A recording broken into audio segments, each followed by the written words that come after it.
AI summit में youth Congress के shirtless प्रदर्शन के मामले में दिल्ली पुलिस का एक्शन जारी है। पुलिस ने यूथ कांग्रेस के राष्ट्रीय अध्यक्ष उदय भानुचिब को लंबी पूछताछ के बाद गिरफ्तार कर लिया है। तिलक मार्ग थाने में उदय भानु से पुलिस कल से पूछताछ कर रही थी। सूत्रों के मुताबिक वो जांच में सहयोग नहीं कर रहे थे। आपको बता दें कि मामले में अब तक पुलिस 7 लोगों को पहले ही गिरफ्तार कर चुकी है। इंडो यूएस ट्रेड डील के खिलाफ आज भोपाल में किसान महाचौपाल होगी, जिसमें कांग्रेस के राष्ट्रीय अध्यक्ष मल्लिकार्जुन खड़गे और लोकसभा में नेता प्रतिपक्ष राहुल गांधी शामिल होंगे। राहुल गांधी दोपहर 1 बजे भोपाल पहुंचेंगे और दोपहर 2 बजे से कार्यक्रम होगा। जानकारी के मुताबिक मल्लिकार्जुन खड़गे दोपहर करीब 12 बजे भोपाल एयरपोर्ट पहुंचेंगे, जहां से वो निजी होटल में करीब 1.5 घंटे रुकेंगे। उत्तर प्रदेश के सीएम योगी आदित्यनाथ के सिंगापुर दौरे का आज दूसरा दिन है। सीएम योगी आज जापान की 3 दिवसीय यात्रा के लिए रवाना होंगे। सिंगापुर में सीएम योगी के दौरे का पहला दिन काफी सक्सेसफुल रहा। लगभग 20,000 करोड़ रुपए के एमओयू साइन हुए। यूपी सरकार की क्लियर इन्वेस्टमेंट पॉलिसी पर निवेशकों ने भरोसा जताया है। Green power, data command centre से लेकर लॉजिस्टिक पार्क और इंफ्रास्ट्रक्चर डेवलपमेंट पर बंपर निवेश के प्रस्ताव मिले हैं। सीएम योगी आदित्यनाथ ने सिंगापुर में प्रवासी भारतीयों को संबोधित करते हुए यूपी में डिफेंस कॉरिडोर का जिक्र किया। सीएम योगी ने कहा, लखनऊ में बने ब्रह्मोस मिसाइल ने ऑपरेशन सिंदूर के दौरान अच्छों को कपा दिया था। साथ ही उन्होंने राज्य की 9 साल की विकास यात्रा का भी जिक्र करते हुए कहा कि हमने अराजकता वाले राज्य को विकास से जोड़ा।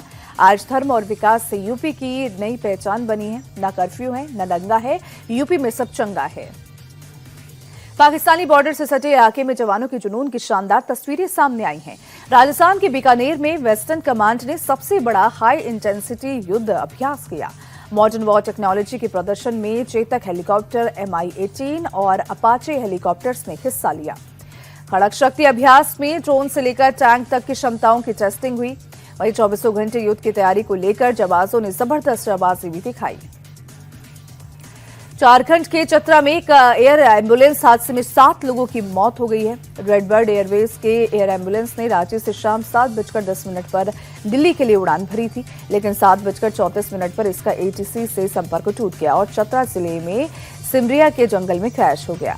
विमान में मरीज सहित 7 लोग सवार थे, जिनमें एक डॉक्टर, एक पैरामेडिकल स्टाफ, 2 अटेंडेंट और 2 पायलट शामिल थे।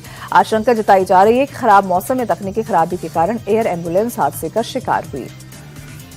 पूर्वांचल एक्सप्रेसवे पर लखनऊ के पास एक डबल डेकर बस पलटने से बड़ा हादसा हो गया। हादसे में 3 बच्चे समेत 5 की मौत हो गई है। डबल डेकर बस पंजाब के लुधियाना से बिहार की मोतिहारी जा रही थी। कुछ लोगों ने बताया कि फोन पर बात कर रहे ड्राइवर की अपने मालिक से हॉट टॉक हुई। इसी दौरान ड्राइवर बस को सड़क पर आड़ा टिड्चा चलाना शुरू किया, जिससे बस अनियंत्रित होकर पलट गई। बस पलटने के बाद मौके पर अफरा तफरी मच गई। शंकराचार्य स्वामी अविमुक्तेश्वरानंद और उनके शिष्य मुकुंदानंद ब्रह्मचारी पर पॉक्सो एक्ट के तहत FIR दर्ज होने के बाद गिरफ्तारी की तलवार लटक रही है। हालांकि स्वामी अविमुक्तेश्वरानंद ने बच्चों के यौन शोषण के आरोपों को बेबुनियाद बताया है। इंडिया टीवी के साथ बातचीत में उन्होंने कहा कि उनके खिलाफ सरकार साजिश कर रही है। योगी सरकार के इशारे पर FIR दर्ज की गई। वो कहीं भागने वाले नहीं है। अगर पुलिस आती है तो वो गिरफ्तारी के लिए भी तैयार है। शंकराचार्य अविमुक्तेश्वरानंद के खिलाफ केस दर्ज होते ही समाजवादी पार्टी और कांग्रेस के नेता खुलकर उनके समर्थन में आ गए हैं और FIR को शंकराचार्य का अपमान बता रहे हैं। सपा चीफ अखिलेश यादव ने स्वामी अविमुक्तेश्वरानंद के बहाने योगी आदित्यनाथ पर निशाना साधा और कहा कि बीजेपी राज में संतों का अपमान हो रहा है। सीएम योगी भगवा वस्त्र पहनकर विदेश दौरे पर गए हैं और उनके राज्य में एक शंकराचार्य को झूठे मामले में फंसाया जा रहा है। राजस्थान के अजमेर पहुंचे बागेश्वर धाम सरकार पंडित धीरेन्द्र कृष्ण शास्त्री ने एक बार फिर से हिंदुओं को नसीहत दी है।